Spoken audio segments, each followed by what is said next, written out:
அன்புள்ள சகோதர சகோதரிகளே, உங்களுக்கு ஒரு நற்செய்தி. நாம் வரவிருக்கும் 2025 ஆண்டு ஜனவரி 1 365 நாட்களுக்கும் 365 தலைப்புகளின் கீழ் வேத வசனங்களை வாசித்து பகிர இருக்கிறோம். நீங்கள் இதை அனுதினமும் கேட்டு தியானித்து ஆசீர்வாதத்தை பெற்றுக்கொள்ளுமாறு கேட்டுக்கொள்கிறோம்.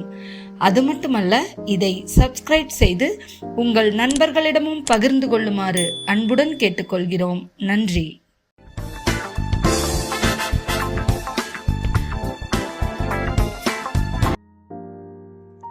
இன்று நாள் 79.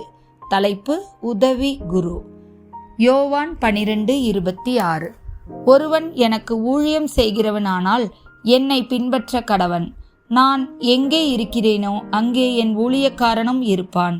ஒருவன் எனக்கு ஊழியம் செய்தால் அவனை பிதாவானவர் கனம் பண்ணுவார். அப்போஸ்தலருடைய நடபடிகள் 6:1-4 வரை. அந்நாட்களிலே சீஷர்கள் பெருகினபோது கிரேக்கரானவர்கள் தங்கள் விதவைகள் அன்றாட விசாரணையில் திட்டமாய் விசாரிக்கப்படவில்லை என்று எபிரேயருக்கு விரோதமாய் முறுமுறுத்தார்கள். அப்போது 12 சீஷர் கூட்டத்தை வரவழைத்து, நாங்கள் தேவ வசனத்தை போதியாமல் பந்தி விசாரணை செய்வது தகுதியல்ல. ஆதலால் சகோதரரே, பரிசுத்த ஆவியும் ஞானமும் நிறைந்து நற்சாட்சி பெற்றிருக்கிற 7 பேரை உங்களில் தெரிந்து கொள்ளுங்கள். அவர்களை இந்த வேலைக்காக ஏற்படுத்துவோம். நாங்களோ ஜெபம் பண்ணுவதிலும் தேவ வசனத்தை போதிக்கிற ஊழியத்திலும் இடைவிடாமல் தரித்திருப்போம் என்றார்கள். 1 தீமோத்தேயு 3:8-15 வரை.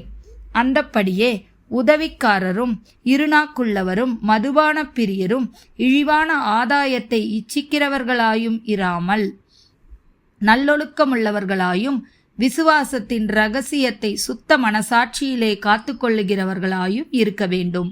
மேலும் இவர்கள் முன்னதாக சோதிக்கப்பட வேண்டும். குற்றம் சாட்டப்படாதவர்களானால் உதவிக்காரராக ஊழியம் செய்யலாம்.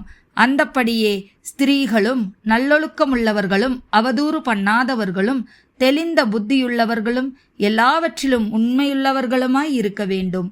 மேலும் உதவிக்காரனானவர்கள் ஒரே மனைவியுடைய புருஷருமாய் தங்கள் பிள்ளைகளையும் சொந்த குடும்பங்களையும் நன்றாய் நடத்துகிறவர்களுமாய் இருக்க வேண்டும். இப்படி உதவிக்காரருடைய ஊழியத்தை நன்றாய் செய்கிறவர்கள் தங்களுக்கு நல்ல நிலையையும் கிறிஸ்து இயேசுவை பற்றும் விசுவாசத்தில் மிகுந்த தைரியத்தையும் அடைவார்கள். நான் உன்னிடத்திற்கு சீக்கிரமாய் வருவேன் என்று நம்பி இருக்கிறேன். தாமதிப்பேனாகில் தேவனுடைய வீட்டில் நடக்க வேண்டிய வகையை நீ அறியும்படிக்கு இவைகளை உனக்கு எழுதுகிறேன்.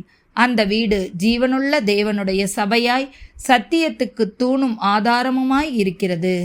ஆமேன்.